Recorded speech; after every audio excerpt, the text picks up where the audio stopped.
Assalamualaikum warahmatullahi wabarakatuh. Selamat pagi anak-anak semua. Bagaimana kabar kalian? Semoga selalu senantiasa sehat dan dalam lindungan Sang Pencipta.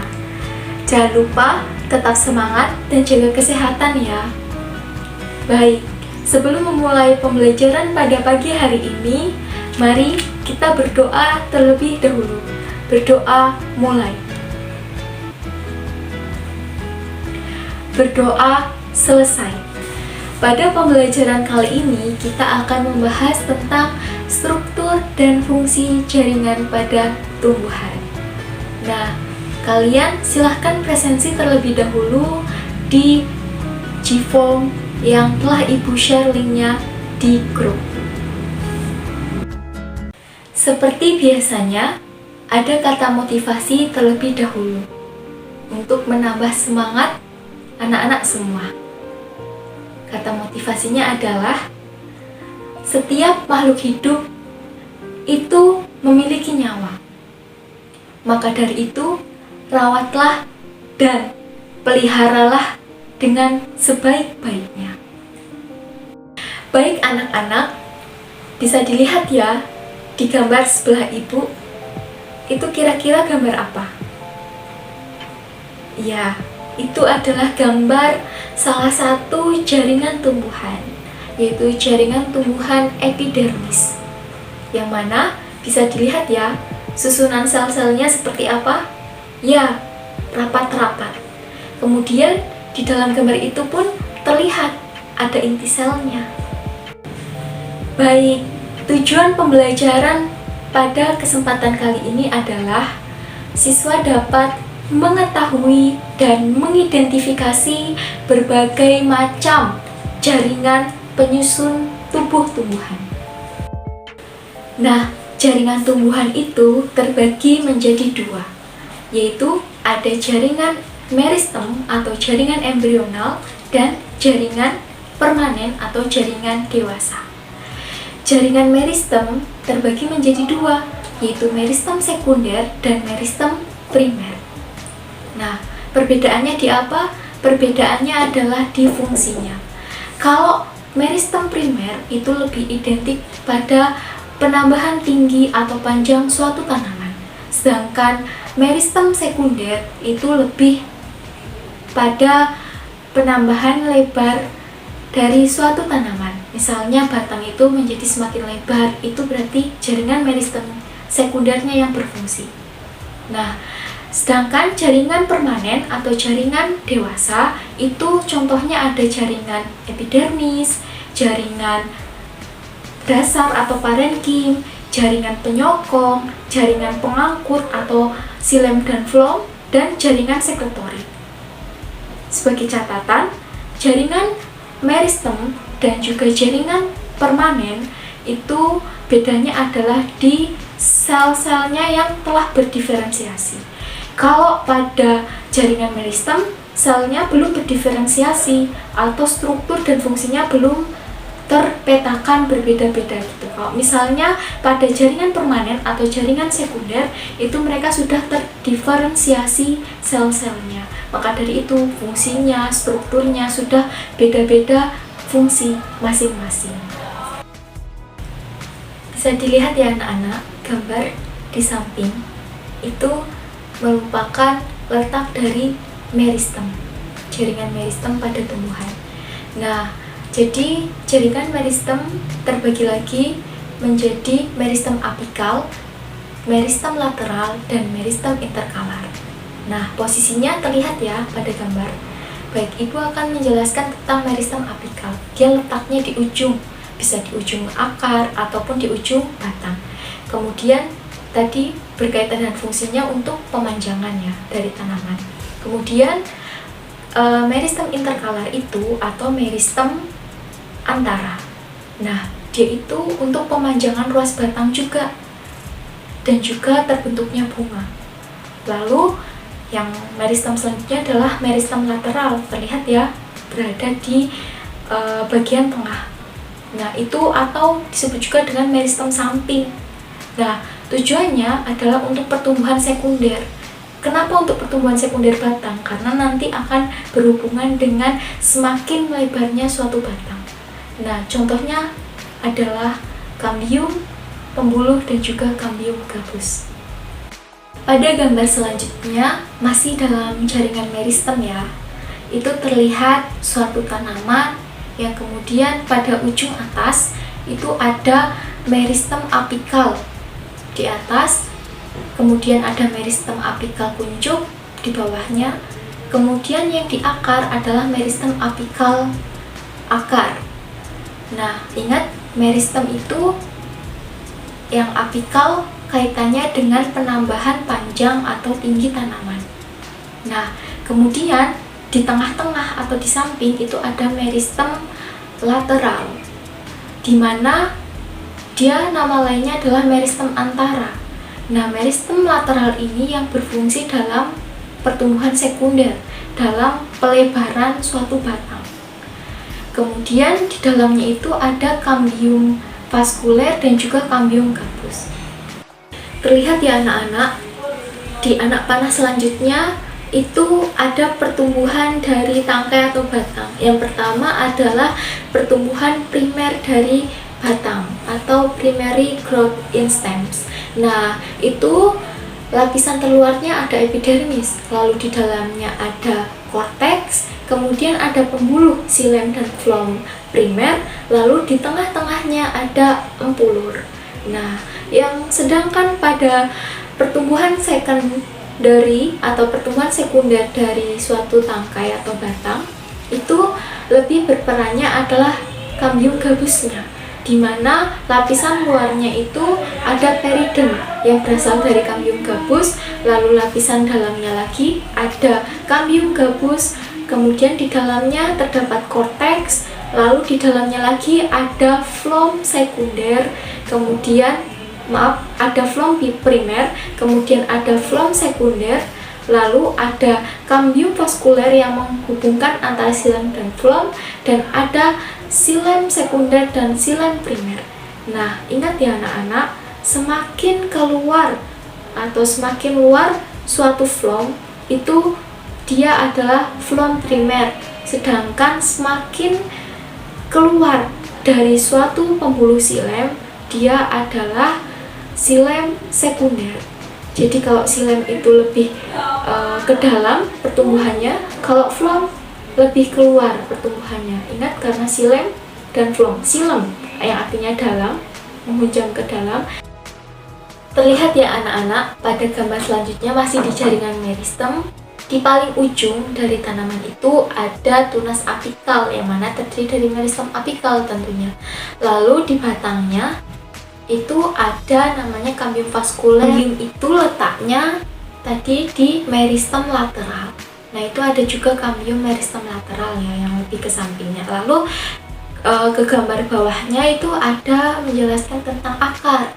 Nah, itu ada meristem yang akan membentuk akar yang paling atas, terus ada udah terbentuk tuh akar lateralnya.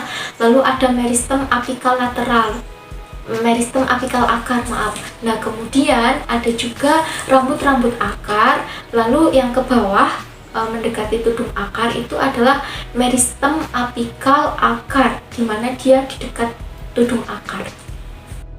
Gambar selanjutnya itu memperjelas tentang jaringan meristem pada ujung akar. Terlihat ya, terbagi menjadi 3. Ada daerah pendewasaan atau maturasi yang paling atas, kemudian di bawahnya itu ada daerah pemanjangan atau elongasi, lalu yang mendekati tudung akar itu adalah daerah pembelahan atau proliferasi.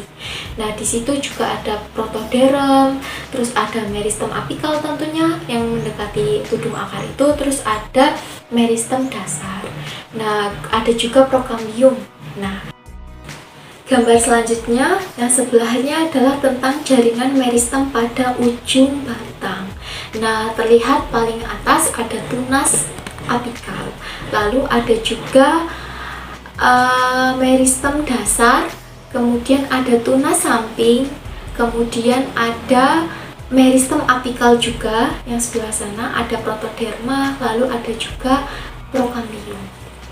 Ya, itulah tentang tentang jaringan meristem pada ujung akar dan meristem pada ujung batang. Kira-kira struktur anatominya seperti ini.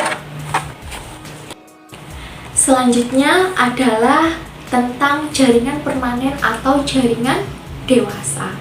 Nah, dia itu ada 5 contoh jaringan, di mana ada anggotanya. Yang pertama adalah epidermis, kemudian yang kedua ada jaringan dasar atau parenkim, yang ketiga ada jaringan penyokong atau penguat, itu yang terdiri dari kolenkim dan sklerenkim, di mana sklerenkim itu nanti ada serabut dan skleroid.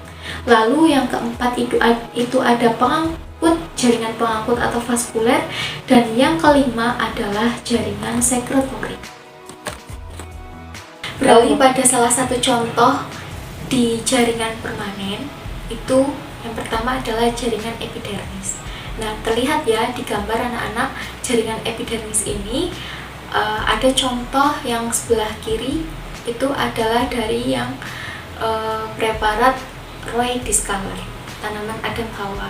Nah, di situ ada sel tetangga kelihatan di dekat dari stomata, terus ada sel penutup di stomatanya, kemudian ada sel stomata tentunya, terus ada pigmen antosianin. Nah, pigmen dari daun Adam Hawa itu. Nah, kemudian yang sebelahnya itu ada gambar anatomi jaringan epidermis dari preparat Allium cepa atau bawang merah. Terlihat ada inti selnya, kemudian ada dinding selnya, lalu ada sitoplasma atau cairan sel. Nah, untuk karakteristik sendiri dari epidermis itu kita bisa lihat ya di gambar preparat masing-masing, terlihat ya susunan selnya sangat rapat. Nah, kemudian tidak ada ruang antar sel. Nah, kenapa susunannya rapat? Ini ada kaitannya di fungsi yang kedua, yaitu untuk pelindung lapisan di bawahnya. Nah, dia juga melapisi dari bagian tanaman yang lain. Nah, makanya letaknya di luar.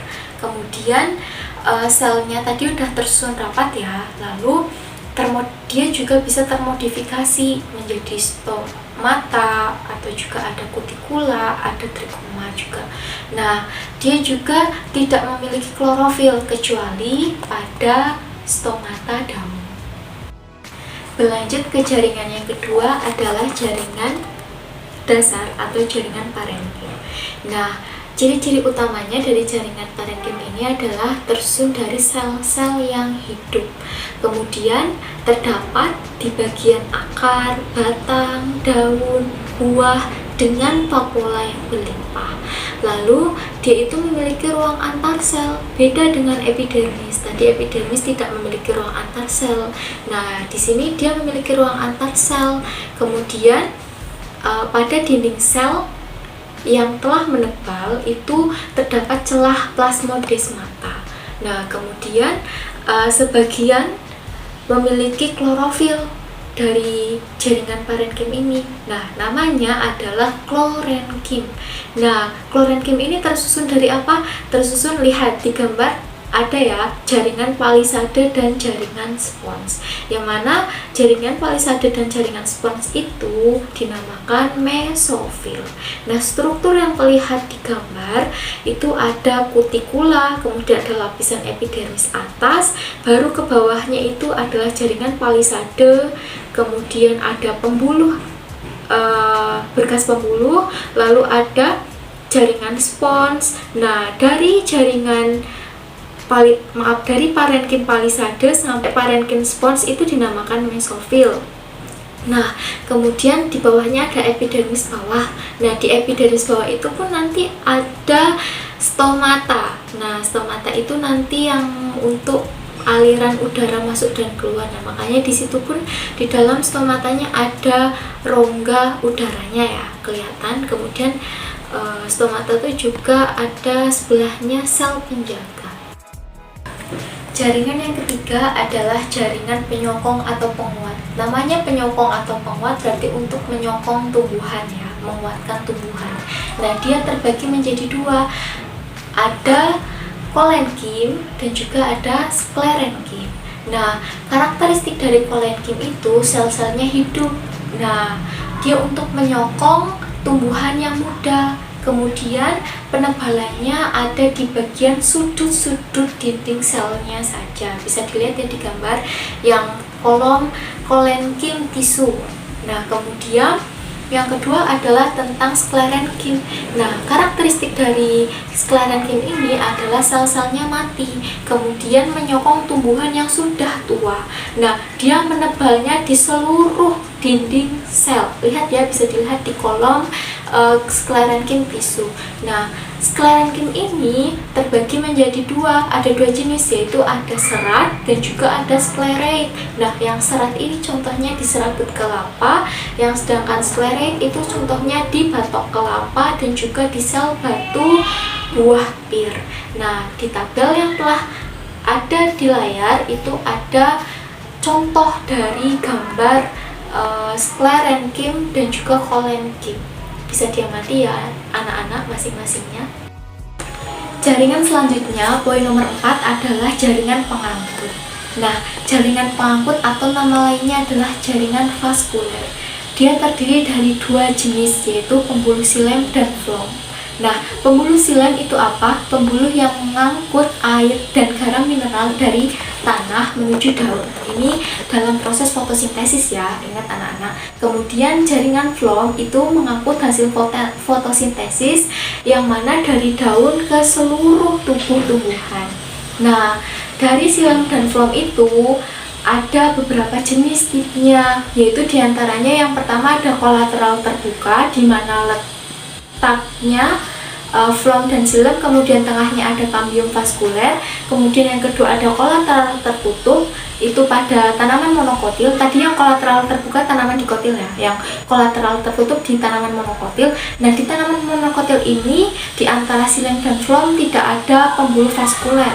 Kemudian ada tipe bikolateral, di mana silem di antara flom. Kemudian ada tipe radial, di mana silem dan flom secara selang-seling tertatanya. Kemudian ada tipe konsentris amfikribal, di mana letak silem berada di dalam flom. Sedangkan yang kedua ada konsentris amfifasal, di mana letak flomnya yang berada di dalam silem. Nah, bisa dilihat gambar yang ada di layar itu contoh anatomi dari jaringan pengangkut vaskuler. Ada bagian-bagiannya ya, yang ada silem dan flomnya dan juga tata letaknya, seperti itu polanya. Nah, jaringan selanjutnya poin nomor 5 adalah jaringan sekretori. Bisa terlihat ya adik-adik di gambar itu adalah contoh jaringan sekretori pada Pinus merkusi, yang mana terdapat saluran resin. Nah, apa itu jaringan sekretori? Itu adalah sekumpulan sel yang menghasilkan suatu zat, di mana contohnya dari jaringan sekretori diantaranya ada saluran getah, ada sel-sel resin dan minyak, kemudian ada sel-sel lendir, kemudian ada sel-sel penyamak. Nah, kalau yang sel-sel penyamak itu nanti pun menghasilkan suatu zat, namanya zat penyamak. Baik, tambahan jaringan selanjutnya adalah jaringan gabus. Jaringan gabus ini adalah jaringan mati. Nah, dia tersusun dari kambium gabus yang mana disebut dengan velogen. Nah, terlihat ya di layar, jaringan gabus ini tersusun sel-selnya itu rapat, kemudian membentuk periderm. Nah, periderm ini merupakan pengganti dari epidermis saat epidermis itu mengelupas. Nah, kemudian jaringan gabus itu mempunyai fungsi melindungi jaringan di bawahnya dari kekurangan air. Baik, sekian pembelajaran kita pada kesempatan kali ini tentang struktur dan fungsi jaringan tumbuhan. Semoga apa yang kita pelajari membawa keberkahan dari Sang Pencipta dan membawa kebermanfaatan pastinya. Mohon maaf bila Ibu terdapat kesalahan. Billahi taufiq wal hidayah. Wassalamualaikum warahmatullahi wabarakatuh.